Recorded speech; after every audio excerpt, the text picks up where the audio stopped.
Nako, eto mga kabayan, hinatulan na. Fake news si Auntie Claire. Yan po mga kabayan ang ating aalamin at bibigyan ng reaksyon sa video ito.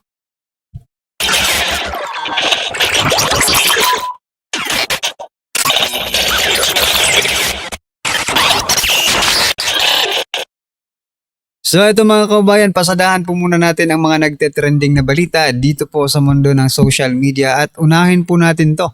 No? Ito pong si Auntie Claire mga kabayan ay sinabihan na fake news si Attorney Harry Roque mga kabayan. No? Pero parang nakakabobo rin minsan. No? Itong si Auntie Claire. Kayo pong mga mainstream media, pakitanong naman po kay Auntie Claire kung talaga bang fake news po si Attorney Harry Roque. Kasi ang sabi po dito mga kabayan ni Attorney Harry Roque patungkol po yan diyan sa nakasabit sa sa may bewang ni President Bongbong Marcos Jr. Sabi niya po dito, ano ito? No? Question mark. Sa ano ito? Nagtatanong po siya. Sabi niya, colostomy bag. Nagtatanong rin, may question mark mga kabayan. Bukod sa may question mark, sabi pa po dito ni Attorney Harry Roque, asking. Nagtatanong. Pakisagot Auntie Claire. Yan there is no wala pong sinasabing eto talaga. Tinatanong po si Auntie Claire mga kabayan. Pero ano po ang sagot ni Auntie Claire mga karbi natin? Nakakabobo minsan. Sabi niya po, kitang-kita na ang ipinakitang larawan ni Harry Roque ay pawang kasinungalingan lamang. Aray ko po. Fake news peddler daw. No?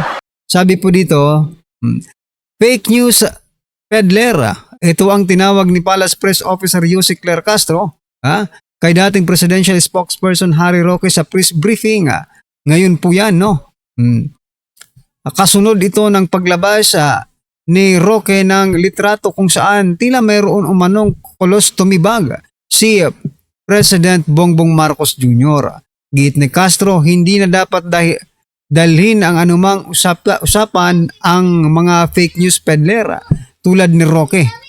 Ang masama kasi, mga rumor, mga chismis, walang katotohanan na nakakapanira sa gobyerno. Nakakapanganira sa Pangulo na nakakaapekto sa ekonomiya. Aray ko, talaga ba? Pag ang Pangulo ba ang pinag-uusapan natin, talagang nakaka-epekto ba talaga ito sa ekonomiya? No. I mean, do something, do something about the economy. Pero balik tayo dito mga kaubayan, dito po tayo sa pinag-uusapan muna natin. Kasi may tanong kayo mga mainstream media, hindi nyo ba matanong siya? Takot ba kayo kay Claire Castro na magtanong kayo? Sabihin nyo dapat, Yusek Claire, nagtatanong lang po si Attorney Harry Roque. Di ba? Fake news ba ang magtanong? Grabe kayo. Ito, basahin po natin yung mga naging komento ng ating mga kaubayan. Sabi po dito ni Aramis, colostomy bag, di ba Aling Claire? Nagtatanong din. Like flood control scandals, God brought everything into open. Ayan. Tanungin din si Harry Roque, bakit ayaw umuwi? Ano ba itong mga... Nilalayo nila yung issue, no? Baka pakulo lang yan ng Pangulo, para malis ang issue from trillion peso corruption. Nako po, Default response ni Auntie Claire, basta maipit, fake news. Oo nga, pag naiipit sila, fake news yan. Kahit hindi naman ganito ang mga tanungan, basta maiipit na sila, di ba? Wala, fake news agad ang sasabihin nila. Okay? Sabi naman, di ba, ni Tita Susana, huwag mahiyang magtanong. Correct, di ba? Nagtatanong lang naman, sabi po dito ni Gonzalo, nagtanong nga ni mga kababayan. Ang dami dito nagre-react ko, sabi nagtatanong nga no? Nagtatanong lang naman. Sabi po yan ni Noren, ni Michelle, So, yung ating mga kababayan, napapansin din po nila yung nagtatanong lang. Question mark na nga, asking pa. Diba? Grabe na. Sobra-sobra na. Kung hindi mo pa rin maintindihan na hindi po yun news, kasi pag sinabi mong fake news, it's news, no? News dapat, mga kababayan. But it is not news, mga karibyo natin. Ha?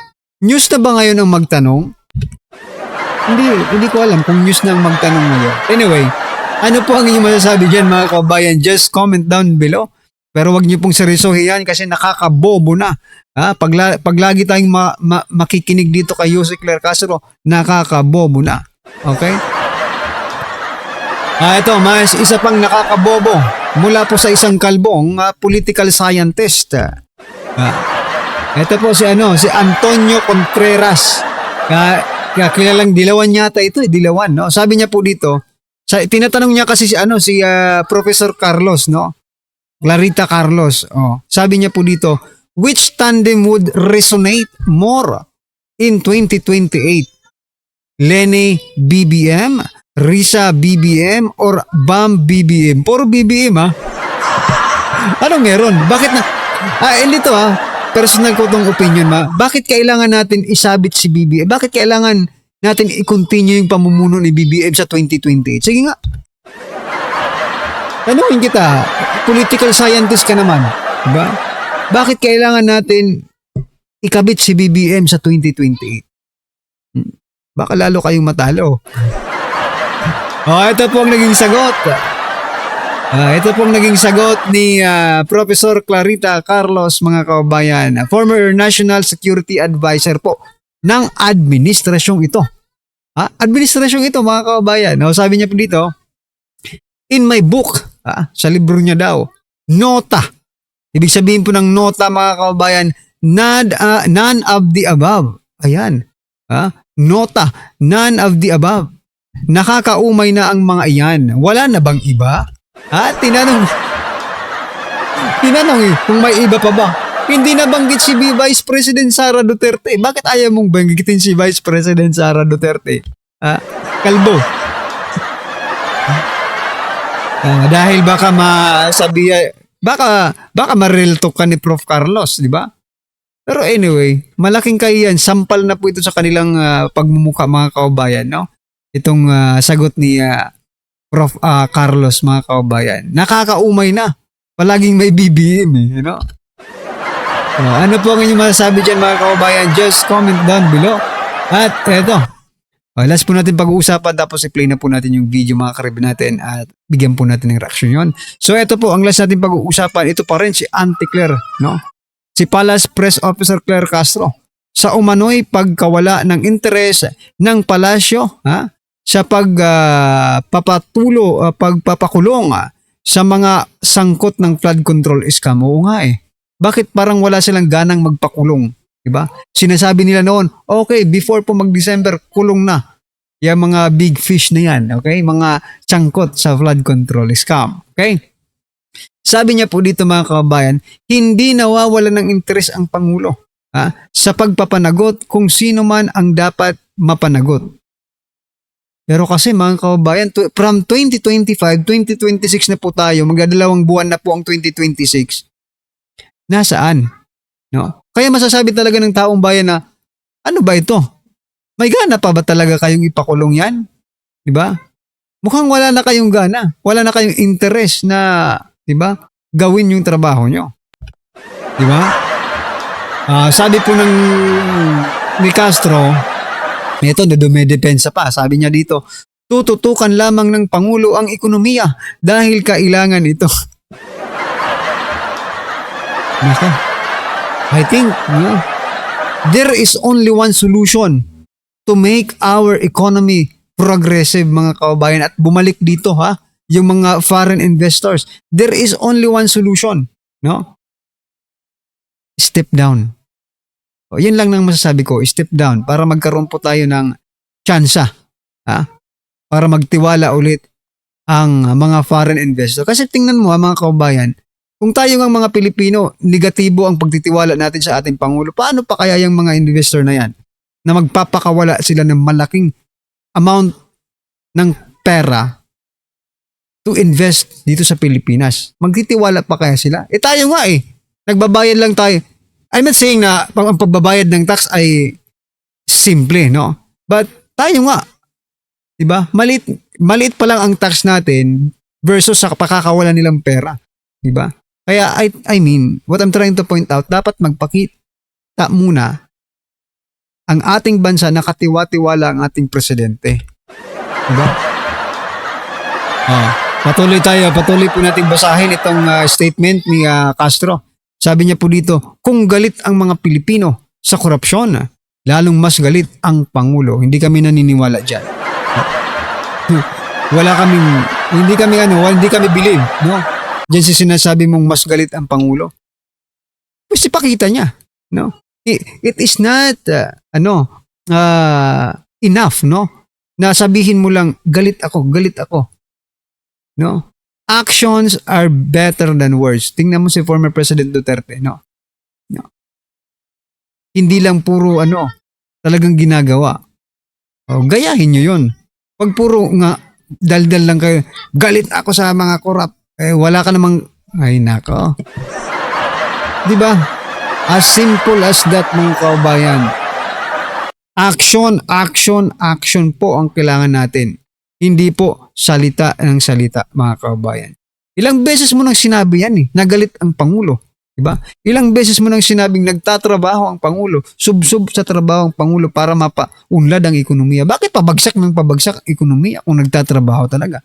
Because, mga kababayan, no, ang napapansin po natin, magaling lang sila sa salita, pero hindi naman po nila ginagawa. Yun ang problema. Kasi, maganda ang plano. Hanggang sa plano lang, there is no such execution. No? Walang nag-i-execute ng plano. Kaya yun, puro salita lang sila, mga kababayan. Anyway, ano po ang inyong opinion dyan, mga kababayan? Just comment down below at eto, pasadahan po natin ang video ito. Mula po kay General Macanas ng General's Viewpoint. Pasok. Tito Soto, kakasuhan. Eto, pakinggan po natin to. Bigyan natin ng reaction, opinion itong post, ang balita ngayon. 11 minutes ago. Presko pa. Tito Soto nakatakdang sampahan ng kaso. Nirisigaba. Isang grupo ng mga abogado ang naghahanda umanong magsampa ng petisyon sa Korte Suprema laban kay Senate President Vicente Soto Duterte kaugnay ng umano'y mga pahayag nito na itinuturing na paglapastangan sa judikatura. Ayon kay Attorney Ferdinand Topacio, ihahain ang petisyon na humihiling na ideklara si Soto na guilty sa indirect contempt dahil sa mga komentong umano'y lumampas na sa saklaw ng malayang pagpapahayag ng opinyon. Pahayag ni Topacio, bagamat pinapayagan ang kritisismo sa mga desisyon ng korte, may malinaw na hangganan ito. Lalo na kung nagmumula sa isang mataas na opisyal ng pamahalaan na inaasahang magtataguyod ng respeto sa mga institusyon ng Estado. Dagdag pa niya, ang anumang pahayag na maaring magpahina sa kredibilidad ng Korte Suprema ay may seryosong implikasyon sa tiwala ng publiko sa sistema ng hustisya. Sa ngayon, inaasahang ihahain ang petisyon sa mga susunod na araw habang patuloy na binabantayan ng publiko ang posibleng epekto nito sa relasyon ng lehislatura at judikatura. Wow! Ito na.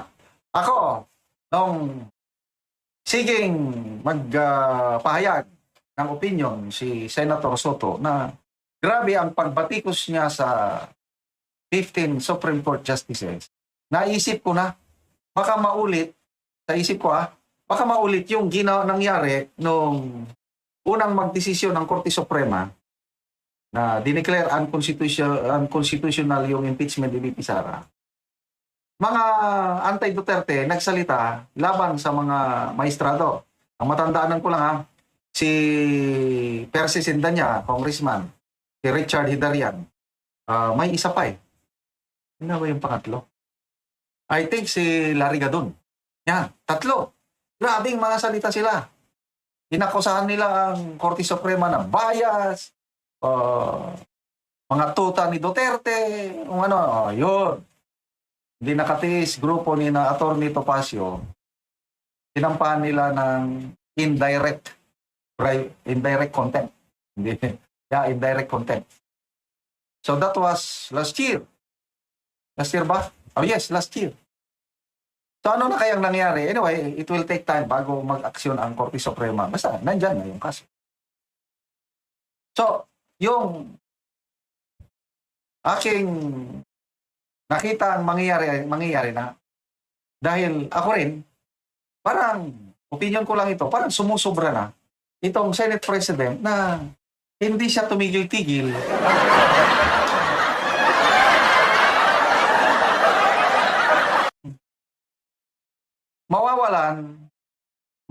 Mababawasan ang pagrespeto ng taong bayan sa mga institusyon. Kasi nga, dahil Senate President, Kasi nga mga kabayan, na masyado pong napakayabang, no? At nagtatali-talinuhan, no? Itong si Senate President Tito Soto III. So yan, ngayon, karma na yan mga kabayan, no? So yan mga karibin natin, ano po ang inyong opinion, reaksyon patungkol po sa video nito? Just comment down below at please don't forget to like mga kabayan at subscribe. Yan, maraming salamat po.